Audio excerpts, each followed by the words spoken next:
Assalamualaikum warahmatullahi wabarakatuh. Selamat pagi. Semoga sehat selalu dan jangan lupa untuk mentaati protokol kesehatan, yakni 3M: memakai masker, menjaga jarak, dan mencuci tangan. Sebelum kita membahas perkembangan sistem pemerintahan yang ada di Indonesia, mari kita berdoa. Di dalam hati berdoa dimulai, berdoa selesai. Kita akan mempelajari sistem pemerintahan yang berkembangnya di Indonesia, yakni ada 3. Yang pertama, sistem parlementer, sistem semi parlementer, dan sistem presidensial. Perkembangan sistem pemerintahan Indonesia. Dalam pelaksanaannya, negara yang menganut sistem kedaulatan rakyat menganut sistem pemerintahan yang bermacam-macam. Di Indonesia sendiri mengalami perubahan sesuai dengan perubahan politik. 3 sistem yang pernah dianut oleh Indonesia. Yang pertama, sistem parlementer. Yang kedua, sistem semi parlementer. Dan yang ketiga, sistem presidensial. Sistem parlementer. Sistem parlementer adalah sebuah sistem pemerintahan yang parlemennya memiliki peranan penting dalam pemerintahan. Dalam hal ini, parlemen memiliki wewenang dalam mengangkat perdana menteri dan parlemen pun dapat menjatuhkan pemerintahannya, yaitu dengan cara mengeluarkan semacam mosi tidak percaya. Berikut adalah ciri-ciri atau karakteristiknya. 1. Di antara kepala negara dan kepala pemerintahan terdapat pemisahan kekuasaan. Akan tetapi, pada bagian eksekutif dan legislatifnya tidak ada pemisahan yang mana kedua kekuasaan eksekutif dan legislatifnya dipegang langsung oleh parlemennya. 2. Kabinet dibentuk oleh parlemen, dan parlemen adalah kekuasaan yang paling unggul. Anggota parlemen dipilih langsung melalui pemilihan umum.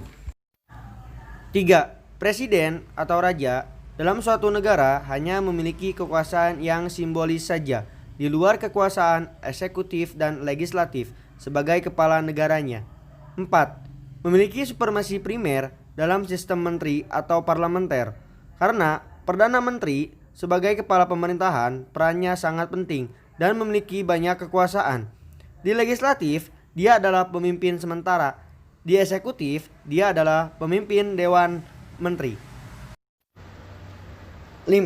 Seorang Perdana Menteri memiliki hak prerogatif yang tidak bisa diganggu-gugat untuk memilih siapa saja yang ingin diangkat menjadi menteri.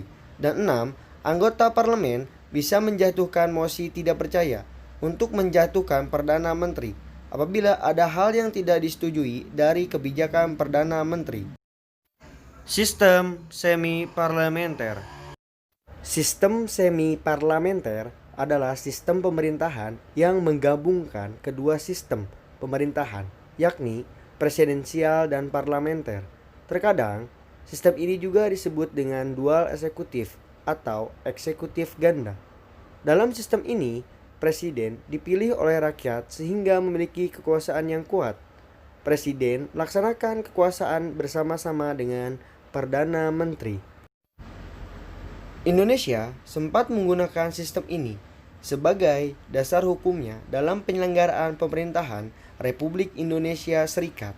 Maka pada tanggal 27 Desember 1949 disahkannya Undang-Undang Dasar Republik Indonesia Serikat.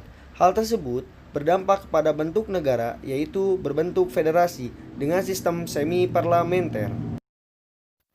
Indonesia dengan sebab menggunakan sistem semi parlementer, yang pertama, menteri diangkat oleh presiden. Kedua, perdana menteri diintervensi presiden. Ketiga, kabinet dibentuk oleh presiden. Menteri-menteri secara perorangan dan keseluruhan bertanggung jawab kepada parlemen.